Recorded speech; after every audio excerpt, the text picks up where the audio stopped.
السلام علیکم ورحمۃ اللہ۔ سب سے پہلی اور بڑی اپڈیٹ یہ ہے کہ آخرکار انجینئر محمد علی مرزا صاحب نے ڈاکٹر ذاکر نائک صاحب کی اس وائرل ویڈیو کے حوالے سے اپنا موقف دیا، جس میں ڈاکٹر ذاکر نائک صاحب نے ایک عیسائی کو اسلام قبول کرنے کے لیے یہ دھمکی دی کہ اگر تم نے میرے جواب دینے کے بعد بھی اسلام قبول نہیں کیا تو کل قیامت کے دن یہ سارا 20,000 لوگوں کا مجمع تمہارے خلاف گواہی دے گا۔ یہ کہنے کے بعد جب ڈاکٹر ذاکر نائک صاحب نے اس عیسائی سے یہ سوال کیا کہ کیا تم اسلام قبول کرنا چاہتے ہو، تو اس سوال کے جواب میں ہر دفعہ اس عیسائی نے منع کرتے ہوئے یہ کہا کہ آپ میرے لیے ہدایت کی دعائیں کریں، لیکن اس کے باوجود آخر میں ڈاکٹر ذاکر نائک صاحب نے اسے عربی میں کلمہ پڑھا دیا۔ ڈاکٹر صاحب کی اسی وائرل ویڈیو کے حوالے سے آخرکار کل رات کو لائیو سیشن کے دوران انجینئر محمد علی مرزا صاحب نے رسپانس دیا ہے۔ بالکل غلط ہے جس طریقے سے انہوں نے کلمہ پڑھایا، بالکل دھوس اور زبردستی کے ساتھ کلمہ پڑھوایا، انہوں نے اس کو ایموشنلی بلیک میل کیا اتنی پبلک کی موجودگی کے اندر۔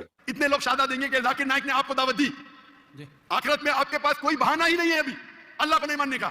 اتنے لوگ شہادت دیں گے کہ ذاکر نائک نے آپ کو صاف الفاظوں میں بتا دیا آپ کو ابھی کوئی بہانہ نہیں بچنے کے لیے۔ اور یہ انتہائی شرمناک ایکٹیویٹی پرفارم ہوئی ہے۔ میں دلی طور پہ بہت اس اعتبار سے دکھی ہوں، اور میں اس ذمہ دار پلیٹ فارم سے ڈاکٹر ذاکر نائک حفظہ اللہ تعالی، جن کی ہم دل سے عزت کرتے ہیں اور ان کے لیے دعا گو ہے کہ اللہ تعالیٰ انہیں مزید دعوت حق پہنچانے کی توفیق دے، لیکن ان کی اس غلطی کے اوپر میں مسلمانوں کی طرف سے وہ جو کرسچن بھائی تھے ان سے میں دلی طور پر معذرت کرتا ہوں کہ انہوں نے آپ کو بلیک میل کر کے جس طریقے سے کلمہ پڑھوایا، اور آپ بار بار ان سے کہہ رہے تھے کہ میں سوچوں گا، میں اپنا ٹائم لوں گا، لیکن وہ بالکل تلے ہوئے تھے۔ میں پوچھنا چاہتا ہوں آپ کیا کلمہ کہنا چاہتے؟ سر آپ میرے لیے پرے کریں تاکہ میں سیدھے راستے پہ آؤں۔ تو آپ ابھی گئے نا سیدھے راستے پہ، آپ عربی میں دہرانا چاہتے؟ سر بھی آپ پرے کریں انشاءاللہ، پھر جب ٹائم آئے گا۔ اور پھر وہاں جو پبلک تھی وہ بھی چارج تھی، انہوں نے بھی نعرے لگانے شروع کر دیے۔ انتہائی غیر اخلاقی حرکت ہے، بالکل قرآن کے خلاف ہے۔ سورۃ البقرہ کی آیت نمبر 255 جو ہے وہ آیت الکرسی ہے، اس سے اگلی آیت جو ہے آیت نمبر 256 وہ ہے یہ آیت، لا اکراہ فی الدین قد تبین الرشد من الغی۔ دین قبول کرنے کے معاملے میں کسی کے اوپر کوئی جبر نہیں۔ اللہ تعالیٰ نے ہدایت کو گمراہی سے الگ کر کے بیان کر دیا ہے، تو گن پوائنٹ کے اوپر، تلوار کے زور کے اوپر، یا اس طریقے سے ایموشنلی بلیک میل کر کے کسی شخص کو اسلام میں داخل نہیں کیا جا سکتا، نہ اس طریقے سے وہ اسلام میں داخل ہوگا۔ اور اگر آپ نے زبردستی اتنے مجمع میں اس سے کلمہ پڑھوا لیا، کل کو وہ اپنے گھر جائے گا، ابھی تو وہ تیار ہی نہیں ہے، اس کے لاتو واقعات اسے سپورٹ ہی نہیں کرتے، تو یہ ہو جائے گا کہ وہ پھر دوبارہ اپنی کمیونٹی میں جائے گا اور پھر کوئی مجاہد ملت اٹھے گا اور توہین مذہب کے نام کے اوپر اسے قتل کر دے گا۔ خدا نہ خواستہ ایسا ہوا کہ یہ تو مرتد ہو گیا۔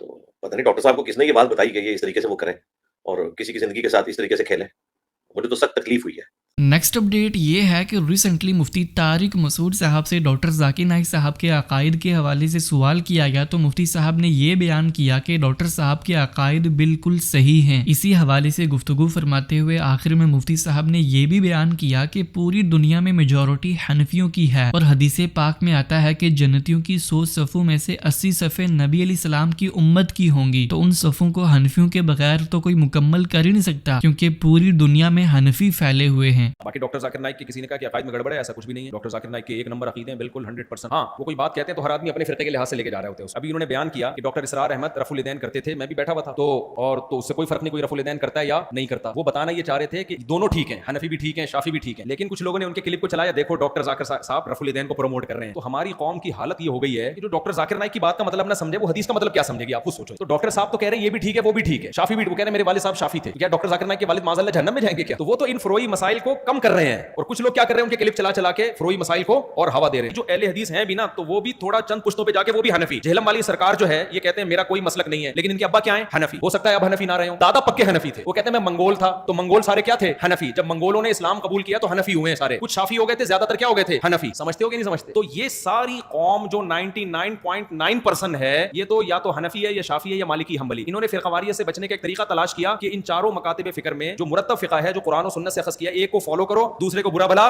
مت کہو۔ تو یہ تو غلط ٹریک پہ چلے، تو یا تو یہ جنت میں جائیں گے میرے بھائی، یا جو ان کو غلط کہہ رہے ہیں وہ جائیں گے۔ تو غلط کہنے والے بہت تھوڑے سے ہیں، ان کو جو غلط کہہ رہے ہیں، اور یہ والے بہت زیادہ ہیں۔ حدیث میں آتا ہے میری امت کی 80 صفیں ہوں گی میدان حشر میں، آدم علیہ السلام سے لے کے جب اتنے لوگ پیغمبروں کے ساتھ آئیں گے نا، تو 100 میں 80 صفیں اکیلے کس کی ہوں گی، محمد صلی اللہ علیہ وسلم۔ تو یہ 99% لوگ اس صفوں کو پر کریں گے میرے بھائی، سمجھتے ہو کہ نہیں سمجھتے؟ 1% میں اتنی بڑی طاقت نہیں ہے کہ وہ ہوں اور یہ سارے جہنم میں جا رہے ہوں، یہ سارے گمراہ ہوں۔ نیکسٹ اپڈیٹ یہ ہے کہ ریسنٹلی مفتی فضل حمدر صاحب نے ڈاکٹر ذاکر نائک صاحب کی کنٹروورسیز کے حوالے سے اپنا موقف دیا۔ آپ تمام بھائیوں کو پتا ہوگا کہ پچھلے دنوں ڈاکٹر ذاکر نائک اور واجد احساس کی یہ ویڈیو کافی زیادہ وائرل ہو رہی تھی، جس میں واجد احساس جو کہ پچھلے 4 سال سے ملحد ہیں، انہوں نے ڈاکٹر صاحب سے یہ سوال کیا تھا کہ میں اسلام کو چھوڑ کر بھی نارمل زندگی گزار رہا ہوں، تو پھر آپ مجھے یہ بتائیں کہ مجھے اسلام کو فالو کیوں کرنا چاہیے۔ واجد احساس کے سوال کے جواب دینے کے بعد آخر میں ڈاکٹر ذاکر نائک نے ان پر کچھ پرسنل کمنٹس بھی کی۔ ڈاکٹر صاحب نے یہ کہا کہ تم نے اسلام کو چھوڑ دیا ہے، لہٰذا تم تو مرتد ہوئے، تم تو کافر ہو، اور تمہیں یہ بات کرتے ہوئے شرم آنی چاہیے۔ صرف اتنا ہی نہیں بلکہ ڈاکٹر صاحب نے واجد احساس پر نبی اسلام کی وہ حدیث بھی فٹ کر دی کہ کافر کے لیے دنیا جنت ہوتی ہے، لہٰذا تم دنیا میں خوشی محسوس کر رہے ہو۔ بالکل صحیح ہے وہ حدیث اللہ کے رسول کی، کافر کے لیے جنت ہے دنیا، تیرے لیے واجد یہ دنیا جنت ہے، میں مانتا ہوں اللہ کے رسول کی حدیث ہے۔ اگر تو کہتا ہے کہ تو اسلام چھوڑ دیا مطلب کافر ہے، مرتد ہے، برابر کہ نہیں، اور ڈنکے کی چوٹ پہ اعلان کر رہا ہے، شرم بھی نہیں آتی؟ ایک تو غلطی کرتا ہے، ڈنکے کی چوٹ پہ اعلان کرتا ہے، اللہ کے رسول فرماتے ہیں تیرے لیے یہ دنیا جنت ہے، ہمارے لیے قید ہے۔ آخرت میں دوزخ میں جب جائیں گا انگار لگیں گی پاؤں پہ تو برین ول بوائل۔ جس طریقے سے اللہ کے رسول فرماتے یہ حدیث تم پہ ہو بہو فٹ ہوتی ہے۔ کہ ڈاکٹر صاحب نے ایک نوجوان سے یہ بات پوچھی، غالباً اس نوجوان کو انہوں نے کہا کہ تم مرتد ہو چکے ہو، تمہیں شرم نہیں آتی؟ تو ڈاکٹر صاحب نے جو یہ رویہ رکھا ہے، یہ رویہ میری سمجھ سے باہر ہے۔ ایک دائی کے لیے یہ رویہ نہیں ہونا چاہیے۔ ڈاکٹر صاحب کا جو رویہ ہے وہ عام تقاریر سے بالکل ہٹتا ہوا نظر آ رہا ہے یہاں پاکستان کے اندر۔ اور ڈاکٹر صاحب جو آیت پڑھتے ہیں جسے کی آف دعویٰ کہتے ہیں، ماسٹر کی آف دعویٰ، ادعو الی سبیل ربک بالحکمۃ والموعظۃ الحسنہ وجادلہم باللتی ہی احسن، حکمت کے ساتھ، موعظہ حسنہ کے ساتھ لوگوں کو دعوت دیں، اور لوگوں کے ساتھ جب آپ ڈیبیٹ کریں وہ آپ اچھے انداز کے اوپر ڈیبیٹ کریں۔ تو کیا یہ ایک اچھا انداز ہے کہ جب آپ اس کو کہہ رہے ہیں کہ اس کو شرم بھی نہیں آتی، کہ جناب یہ دیکھیں یہاں پہ کھڑا ہوا ہے اور اس کو شرم بھی نہیں آ رہی، کیا مطلب ہے یہاں پہ کھڑا ہوا ہے؟ وہ آپ سے سوال کرنے کے لیے آ رہا ہے نا۔ تو اگر آپ یہ کہہ رہے ہیں کہ آپ سے ایک ایتھیسٹ بھی سوال کرے، کرسچن بھی سوال کرے، تو پھر آپ یہ کیسے کہہ سکتے ہیں کہ دیکھیں یہ اس کو شرم بھی نہیں آ رہی ہے اور یہ ابھی تک یہاں پہ کھڑا ہوا ہے؟ نیکسٹ اپڈیٹ یہ ہے کہ ریسنٹلی اہل تشیع کے ایک بہت بڑے عالم علامہ شہریار رضا عبیدی صاحب نے ڈاکٹر ذاکر نائک صاحب کو یہ جواب دیا کہ نبی اسلام کے ہاتھ پر جب خواتین بیعت کیا کرتی تھی تو وہ نبی اسلام کے سامنے بیٹھ کر اپنا ہاتھ پانی میں ڈال کر بیعت کیا کرتی تھی، لہٰذا آپ کو بھی چاہیے تھا کہ ان چھوٹی نامحرم بچیوں کی حوصلہ افزائی کے لیے انہیں شیلڈ دے دیتے۔ اچھا، سوال یہ پیدا ہوتا ہے کہ اگر آپ کوئی گفٹ دیتے لڑکیوں کو اور دوسری جانب سے لڑکیاں اس کو پکڑ لیتی تو کیا حرج تھا؟ رسول اللہ صلی اللہ علیہ وسلم بھی جب بیعت کرتے تھے تو بعض روایات میں نقل ہوا کہ پانی میں ہاتھ ڈالتے تھے، دوسری طرف سے خواتین پانی میں ہاتھ ڈالتی تھی، اس سے کیا پرابلم ہوا؟ اب جب پانی میں ہاتھ ڈالا جا رہا ہے تو نامحرم تو رسول اللہ صلی اللہ علیہ وسلم کے سامنے ہی ہے نا، زیادہ سے زیادہ 3 فٹ کا فاصلہ ہوگا، اس سے زیادہ تو نہیں ہوگا، 40 فٹ کا فاصلہ تو نہیں ہو سکتا۔ کسی نہر میں تو ہاتھ نہیں ڈلوایا، برتن میں ہاتھ ڈلوایا۔ اب برتن کتنا بڑا ہوگا؟ زیادہ 2 فٹ کا ہوگا، اس کا مطلب رسول اللہ صلی اللہ علیہ وسلم اور اس نامحرم خاتون کے درمیان 2 فٹ کا فاصلہ، اس میں کیا حرج ہے؟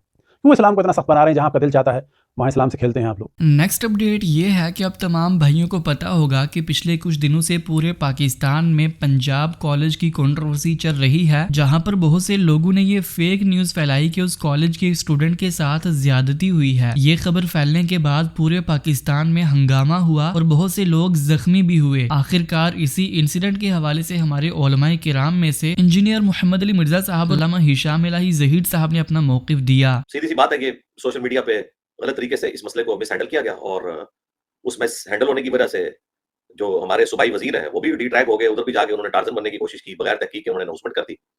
حقیقت بات یہ کہ اس وقت نہ تو کسی کے پاس کوئی ویڈیو ہے، نہ کسی ایک سسٹر کے حوالے سے کوئی کسی کا اتفاق ہے، اور اب تو یہ تقریباً مقدمہ ختم ہی ہو چکا ہے۔ جن لوگوں نے جھوٹی خبر پھیلائی تھی ان کے اوپر مقدمات ہو رہے ہیں، تو جھوٹ کے پاؤں نہیں ہوتے، پکڑے ہی جاتا ہے۔ اور دیکھیں اس وقت پاکستان میں جو ٹاپ کے 5 صحافی ہیں ان میں سے ایک منصور علی خان ہے، انہوں نے تو پبلک گیدرنگ میں اسٹوڈنٹس کے اندر بیٹھ کے، جو اسٹوڈنٹس اس کے اوپر ادھم مچائے ہوئے تھے، ان میں انہوں نے کھڑے ہو کے کہا کہ میں اس بچی کے گھر جانے کے لیے تیار ہوں، بتاؤ کون سی بچی ہے؟ تو کسی کو بھی نہیں پتا، اور جس کے اوپر الزام لگا رہے ہیں اس کے جو گھر والے ہیں وہ آ کے صفائیاں دے رہے ہیں کہ بھائی اس طرح نہیں ہوا، یہ کہہ رہے نہیں ہوا ہے، زبردستی ثابت کرنا ہے۔ بھائی اگر ہوا ہے سپوز آپ کے، تو اس بچی کے زیادہ ہمدرد اس کے ماں باپ ہیں یا تم لوگ ہو؟ انہیں موٹیویٹ کرو کہ ایف آئی آر کٹوائیں بقول تمہارے، اور اگر وہ ایف آئی آر نہیں کٹوا رہے تو تم لوگوں نے پورے پنجاب کے اندر جو تماشا کھڑا کیا ہے، ماں باپ اتنی محنت سے تم لوگوں کی فیسیں دے کے تمہیں پڑھنے کے لیے بھیجتے ہیں، تم لوگ جا کے روڈز بلاک کرتے ہو، تماشا لگاتے ہو، یہ کوئی طریقہ ہے؟ تو یہ سارا تماشا جو لگانا ہے نا، اس بچی کے گھر کے باہر لگاؤ، اس کے ماں باپ کو بتاؤ کہ نعوذ باللہ تم لوگ بغیرت ہو، وہ تو مان ہی نہیں رہے، اور ڈیٹس تک ان کی میچ نہیں کر رہی ہیں۔ جن ڈیٹس کی بات کر رہے ہیں وہ بچی تو ان ڈیٹ سے کئی دن پہلے سے ہی اپنی ایک ایشو کی وجہ سے نہیں آ رہی تھی، وہ گھر میں گری تھی، اس کے ساتھ کوئی ایشو ہوا تھا، پھر کوئی ویڈیو کہاں سے اٹھاتے ہیں، تصویر کوئی کہاں سے اٹھاتے ہیں، کوئی واقعہ جوڑ کے پوری سٹوری بنا دیتے ہیں۔ تو میرا خیال ہے کہ گورنمنٹ کو اب اس معاملے میں ایک ایگزامپل سیٹ کرنی چاہیے تاکہ آئندہ کوئی اس طرح کی فیک خبریں پبلک میں نہ چلائے۔ اگر تو یہ واقعہ ہوا ہی نہیں سرے سے، اور جس نے گھڑا ہے، جس نے پھیلایا ہے، اور جس نے اس کو منتشر کیا ہے، اس کا کڑا احتساب ہونا چاہیے، اس کو آہنی ہاتھوں سے نمٹنا چاہیے، اور معاشرے کے اندر غلط خبر اور فیک نیوز کی بنیاد کے اوپر افراتفری پھیلانے والے عناصر کی بے کنی اچھے طریقے سے کرنی چاہیے. یہ ایک پہلو ہے تصویر کا.